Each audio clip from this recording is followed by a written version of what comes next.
I grew up in a small town nestled on the banks of the River Rhine in Germany. It's a charming town, known for its lush vineyards and picturesque half-timbered houses. But for the locals, there's a peculiar tradition that defines our community, the skin exchange. Every year, during the spring equinox, about 40 days before Walpurgis Night, our residents gather to celebrate this unusual tradition. During the festival, the townspeople dress up as animals. The ritual dates back to ancient times, when our ancestors believed that dressing up as animals would bring good luck and prosperity to the harvest. Although I grew up seeing the preparations for the festival and participating in the children's celebrations during the day, I never had the opportunity to participate in the adult version. After all, it's only allowed for adults as a rite of passage, and I hadn't reached that age until this year. Me and my 3 friends, Anna, Johannes, and Lars, had planned this night for years. It's today, Anna shouted as we left school. I carefully picked out my mask. I wonder if I'll find my animal spirit tonight. She's always been fascinated by witchcraft, mysticism, and the like. Oh, it's not a big deal. At least it'll be fun to have an event to stay out late on the streets and drink a bit. That's it. Johannes always played the skeptic. I'm going more for culture anyway. Culture? Yeah, right. He was going because of Anna. Everyone always knew he had a crush on her. Whatever, Lars said, nonchalant as ever. Let's just have fun, okay? Or do we meet again? They all turned to me. I was the one in charge of these arrangements, sort of the leader of the group. It's at the end of the main avenue, just before the old road, where the procession starts. Be there by 8:30, okay? Throughout the afternoon, we exchanged excited messages about our costumes and what we would do during the party. The sun had already disappeared, and the first stars were emerging when I finished my homework. I jumped back when I saw the time, rushing to the shower to take a quick bath and change. My mother was on the way. What's wrong, dear? She was already dressed for the occasion, holding a bear mask in her hands, the synthetic fur neatly braided in a brown tone, with its top covered by round ears. Late for the festival? Oh, yes, we're already going, she said, pointing outside. Are you coming? I looked at the clock. 7:30. You can go without me. I'll be there later. I took a quick shower, and at exactly 8 o'clock I was leaving home, my robe tied with a rope at the waist, and the crow mask, with its beak projecting in front of me, creating a small layer of air. I looked at my wrist, seeing 8:25, as I made the last turn to reach the agreed place. In the distance, I saw 3 figures standing in the way. They soon turned to me as I approached. It was them. Anna wore a fox mask, the fur carefully brushed upwards. Next to her, I couldn't distinguish the others, but I suppose Lars was the one wearing a deer mask, with decorative antlers extending beyond his head, and Johannes wore a wolf mask with wild, piercing eyes and alert ears. You finally made it, Anna exclaimed, looking radiant in her costume. You're a little late, my dear crow friend, Johannes said, giving me a pat on the shoulder. Just a bit, Lars added with a mischievous laugh. Sorry, I was finishing up some things at home, I said, trying to disguise my haste. Let's go, we don't want to miss the start of the party. Together, we joined the crowd gathering in the main square. As we approached, the sound of laughter and music echoed through the narrow streets of the town. The colorful lights illuminated the way as we mingled with the other participants of the skin exchange. As we walked along the rustic road, Anna decided to share a bit more about the history behind the skin exchange. Her voice was filled with enthusiasm, as if she had prepared this speech for years. Did you know that the skin exchange dates back to ancient times, when our ancestors believed that dressing up as animals would bring good luck and prosperity to the harvest? She began, her eyes shining with excitement. They believed that by disguising themselves, they could connect with the spirits of nature and receive their blessings for the coming year. It's amazing to think how these superstitions have endured until today, Johannes commented. Yes, exactly, Anna enthusiastically agreed. And what's most interesting is how this tradition relates to Walpurgis Night. It is said that she rid Germany of witchcraft and pagans, so the festival represents a period of return to paganism, a kind of contrast with the celebration of Walpurgis Night that comes after, recounting the story of depaganization. So, in a way, the skin exchange is a celebration of the duality between the old and the new, between paganism and Christianity, I added, impressed with the symbolism behind it. Exactly, Anna exclaimed, smiling widely, and that's why I've always found this festival so fascinating. It's like we're connected to our ancestral roots, honoring the spirits of nature and celebrating life in a unique and magical way. Wow, why don't they teach this in school? Lars added, as Anna continued, now in a monologue. I could feel the contagious energy of her passion for the festival, and I found myself absorbed. For a moment, I forgot the oddities around us and allowed myself to be enveloped by the ancient history she was sharing. After all, there was something deeply captivating about the beliefs and rituals that shaped our small community over time. As we walked towards the meeting point, the air was imbued with the electric energy of the night. The city seemed to come alive with the flickering torchlights and the sounds of drums echoing through the narrow streets. When we reached the main avenue, we joined the crowd of residents, all dressed in their wild costumes. Anna danced to the music, her fox dress gracefully moving with each step. Lars wasn't far behind, swaying his deer head back and forth in time with the beat. Johannes was more reserved, along with me, but even with a mask on, I could tell he was watching the scene with a smile. The music now intensified, louder drum beats echoing through the trees, disturbing the natural stillness of the night.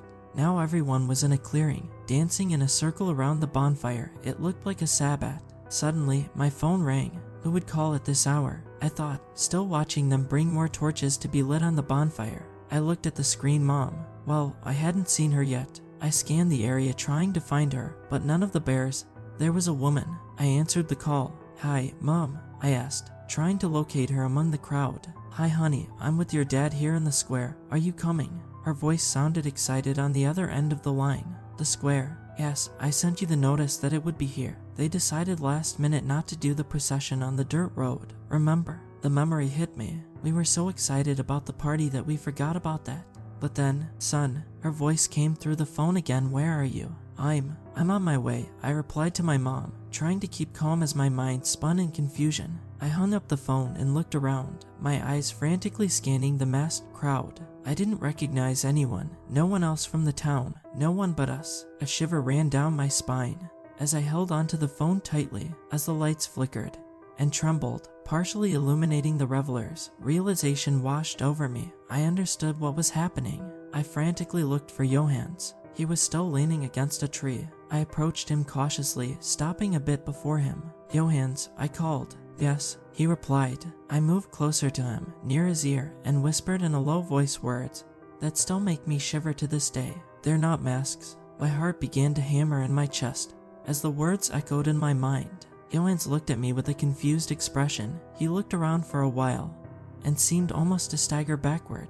They weren't people dressed as animals. They were animals, or perhaps something that looked very much like them. Johannes looked at me with an expression of disbelief, his eyes sweeping the crowd as if searching for some confirmation that what I had said couldn't be true. But as his eyes settled on the masked dancers around the bonfire, the horror that was in his heart became visible through his eyes. What do you mean by they're not masks? He whispered, his voice trembling with fear. I don't know, I replied, my own voice now filled with uncertainty. But look at them, those faces, they're really moving, it's their actual faces. Anna approached, her eyes confused as she listened to our conversation. I realized that the atmosphere around us was changing, becoming heavier somehow, and sinister as the unsettling truth seeped into our collective consciousness. Are you guys okay? She asked. I waited until she approached and told her about what we saw, about my mom in the square, and everything else. She seemed to stifle a scream with her hand over her mouth. And what the hell are we gonna do now? She asked, her trembling fingers still clutching the fox mask to her face. Let's get out of here, quickly, but without drawing attention. Where's Lar? A neigh interrupted my speech. There was a creature, something that I can only approximate to the appearance of a horse, its head raised as it emitted the sharp sound. The music stopped. The silence was apprehensive. As it turned towards us, the flames crackled and their shadows danced. One by one, the other animals began to do the same, their wild expressions now seeming more menacing than festive. We started to walk carefully, but 2 or 3 steps later, and we were already running. Anna took the lead quickly while I tried to keep up with that fast little fox. The creatures were now closing in on us, forcing us to deviate from the path. The girl who was leading us passed by. My God, her reasoning was quick. She managed to notice the guy with the deer head beside us, quickly pulling him by the hand. Okay, Lars is here, she shouted. I looked back to see Johannes almost stopping, fatigued. He had already removed the mask, and now struggled to keep up with us. Our hearts pounded wildly As we ran through the dark forest, the creatures pursued us, their heavy footsteps echoing behind us. As we dodged through the bushes, we desperately tried to find a safe place to hide. Finally, we found refuge on a large rock on a tight slope. Breathless and trembling with fear, we crouched behind it, keeping as quiet as possible as the creatures passed by us, sniffing the air with their animalistic noses. What the hell was going on? Johannes whispered, his voice trembling with fear. I don't know, I replied, my mind spinning with confusion and terror, but we need to find a way to get to the square as soon as possible. We can't stay hidden forever. What? Anna asked. I can't hear anything with these things, she said, removing my mask. The feeling of freedom that accompanied the removal of the mask was overwhelming. My breathing came easier, and I could feel the cool night air against my skin. Okay, that was refreshing. I said we need to go to the square. My mom will meet us there. I spoke as I enjoyed the fresh air. Right, she said, also removing the fox, and now showing her thin face and dark eyes. Do you at least know where it is? I thought for a moment. I can't remember. This rush has disoriented me. And you, Johannes? He watched over the rock. Now the creatures had moved away. Look, I think I can find the way, but with difficulty. Lars is better at these things than me. I remembered Lars was with us. He must be very scared. Usually he was the most talkative of the group. I turned to talk to him, and then my voice decreased gradually until the last syllable. Beside us, the face of the deer was turned to us, staring at us. Its antlers gleamed in the faint moonlight filtering through the treetops. Kara gripped us as we realized it wasn't our friend. Its empty eyes staring at us as if mocking our distress. It was having fun with us. That thing then stood up, raised its head, and let out one of those strange noises we had heard before, which by now should have already alerted the others. We tried to run, but it grabbed Anna's arm. As she got up, she screamed in terror as she struggled to free herself from the creature's claws. Johannes and I ran to help her, our hands outstretched in desperation, as we fought to push the deer away from our friend. But it seemed futile. The creature was strong and resilient, and its grip was firm as a press. Anna, hold on, Johannes shouted, his voice echoing in the darkness of the forest. He grabbed a heavy stone from the ground and hit it hard on the creature's arm. The beast howled in pain, dropping instantly and falling on its own arm as if protecting it. We took advantage of the opening to escape. I ran like I had never run before, my lungs burning and my legs trembling with effort. The forest was a maze of shadows and obstacles, but we couldn't afford to hesitate.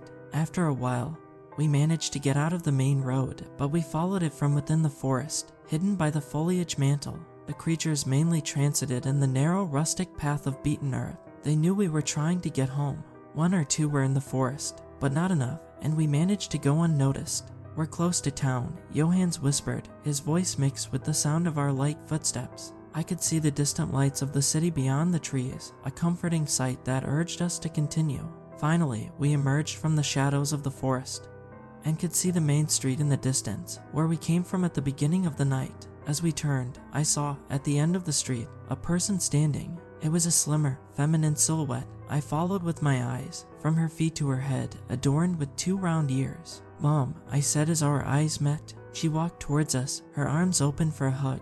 But as she approached, I noticed there was something wrong with her. Her movements were strange, awkward. A shiver ran down my spine as I watched her figure approaching with her contour taking shape.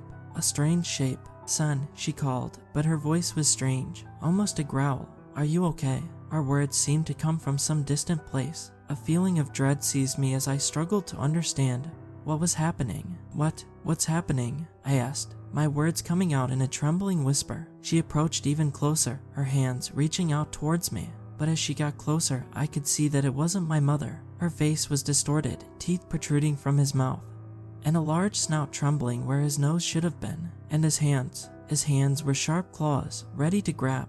My mind froze in front of that. I could see now, illuminated by the lamppost, every detail of those things. Their bodies almost broken to stay upright, their fur disheveled, missing in some spots, showing purple and pale skins. Maybe they weren't even animals. My hands trembled, but my legs stayed in place. Run, Johannes shouted, his voice full of panic, pulling me by the arm out of that trance. Without hesitation, we ran in the opposite direction, our steps echoing through the deserted streets of the town. I looked back one last time and saw the sinister figure disappearing into the darkness, its fangs shining in the dim light of the moon. Finally, we reached the safety of the main square, where my mother and father awaited us anxiously, already without their masks. We told them what had happened, but they looked at us with disbelief, as if they didn't believe our words. We should go home, my mother said. If you want to invite Johannes and Lars to sleep over, no problem. But enough of making up stories. We glanced at each other. Lars, he was in the forest. We created a confusion of sounds, as we tried, at the same time, to tell my mother what had happened to him. It took a few moments for her to understand, her expression turning serious. We ran to the police station, where the sheriff listened to our story, taking notes at some points. Look kids, we warn everyone about the festival because some wild animals have been seen in the forest recently, especially a large bear. They don't usually attack humans, but you never know. We'll let you know if we find your friend. Lars's parents burst into tears, worried about their son, and we were even more concerned, knowing that it wasn't a wolf we should be worried about. The night dragged on in a fog of nightmares and fear as we waited for news of our missing friend. Every sound in the darkness made us jump. Every shadow made us tremble with dread. But finally, at dawn, we received word that Lars had been found, unharmed but disoriented, wandering through the forest. We rushed to find him, relief flooding our hearts as we saw his familiar face, without the deer mask this time. Lars never spoke about what happened, or at least he was in shock, his gaze fixed, crying, and sobbing when he tried to do so. It's been a few years since that happened, and nowadays we no longer live in our village. I moved to the capital, I'm finishing college, and sharing an apartment with my girlfriend. I think you know her. Her name is Anna. Yes, well, Johannes was a bit mad at me for a while after I started dating her, but he soon fell into the arms of another girl, and they're expecting their child now. Lars shows up from time to time. He works at sea, on a ship crew. I'm writing this because every year at this time I remember that. Our lives didn't turn upside down after that. We didn't enter a supernatural world, or anything like that. It happened, and as quickly as it came, it was gone. Johannes still teases me to this day saying it was a collective hallucination. But you know something I never told him? The sheriff that night said a bear had been spotted around there, but I recently learned that there are no more bears in Germany, not for a long time. I don't have an answer for what that was, and although I consider myself a bit skeptical, I'll borrow from an old Spanish saying, no creo en monstruos, pero que las hay.